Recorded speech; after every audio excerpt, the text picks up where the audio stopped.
Bismillahirrahmanirrahim. Assalamualaikum warahmatullahi ta'ala wabarakatuh. Allahumma sholli ala Sayyidina Muhammad wa ala ali Sayyidina Muhammad. Jadi kita dengan keluarga jangan pelit, terutama dengan istri dan anak-anak.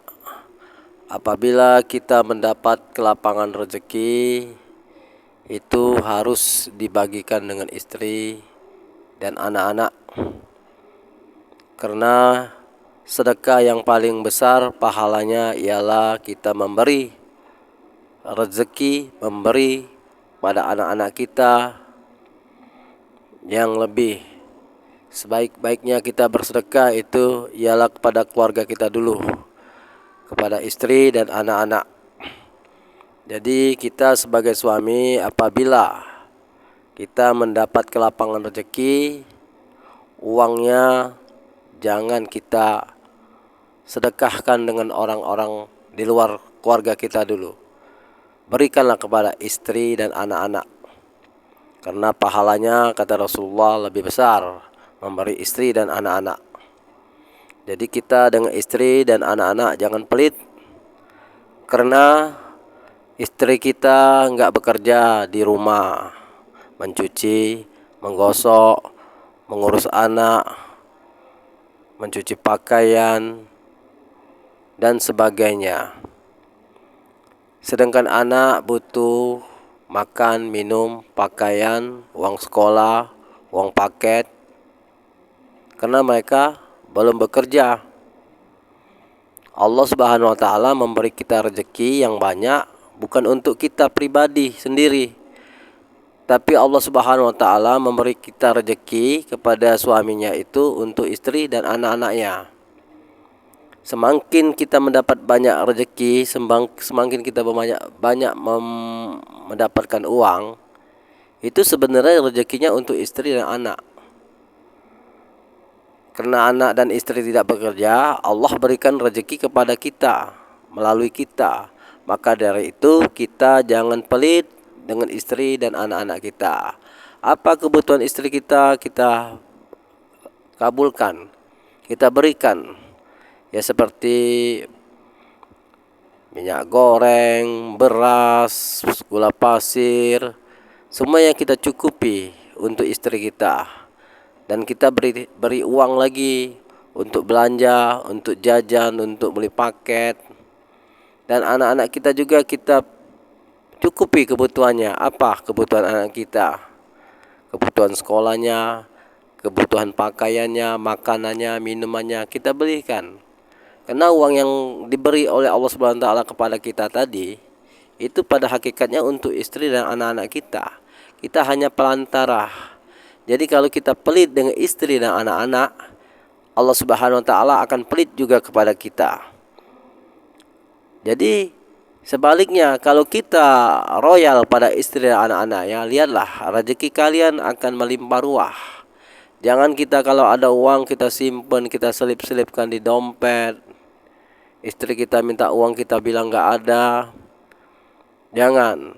Kita jujur aja dengan istri. Ada uang ini mah buat keperluan ini. Ada uangnya memang, tapi kebutuhan untuk ini. Jangan kita selip-selipkan uang kita di dompet. Kita harus transparan. Di dalam rumah tangga itu harus transparan, harus terbuka, harus musyawarah. Jadi kalau kita transparan, istri juga nggak curiga. Kita punya HP, kita kabarin aja di meja, nggak perlu diselip-selip, nggak perlu dipakai kunci sandi-sandi, ya. Kalau kita memang nggak ada pacar, nggak ada cewek, ya silakan, nggak apa-apa. Nah, yang bikin istri curiga itu kalau HP-nya disingit-singitin, dikunci. Nah ini. Jadi kalau di dalam rumah tangga itu harus transparan, harus musyawarah, harus terbuka. Misal contoh kita mau beli barang, istrinya mau beli TV. Musyawarah dulu dengan suami, boleh nggak? Kalau nggak boleh jangan. Jadi kan nggak ribut. Kalau kita langsung aja beli TV-nya, suami yang nggak setuju, nanti ribut rumah tangganya. Maka dari itu kita perlu musyawarah. Di dalam Islam itu perlu musyawarah. Jadi rumah tangga mau sakinah mawaddah warahmah itu ialah kita harus transparan, harus terbuka, harus jujur apa adanya dengan istri. Dan istri juga harus transparan, jangan banyak berhutang, jangan berhutang diam-diam. Tahu-tahu orang datang ke rumah minta hutang dengan suaminya, ribut-ribut. Suami yang nggak tahu menau persoalannya, akhirnya tahu. Maka dari itu istri jangan suka-suka berhutang. Jangan suka-suka mudah-mudah berutang. Kalau mau berutang juga boleh, silakan. Tapi musyawarah, bertanya dulu dengan suaminya. Boleh nggak aku mau hutang ini? Kalau uji suaminya boleh ya silakan. Tapi kalau kita diam-diam, nanti nggak terbayar, orang itu datang ke rumah, nah ribut. Orang itu ribut dengan istrinya, ribut dengan suaminya ribut dengan istrinya, akhirnya rame. Maka dari itu kita perlu musyawarah, perlu koordinasi, dan anak-anak juga kita didik dengan sholat 5 waktu, sholat sunatnya, diajarkan ngaji, diajarkan sholat, panggil guru-guru ngaji ke rumah, bayar tiap bulan, ajak guru-guru pengajian ke rumah, ajarkan anak-anak kita sholat. Biar apa? Biar anak-anak kita menjadi anak yang soleh dan soleha. Karena kita mungkin orang tua sibuk untuk mengajarkan sholat, mengaji.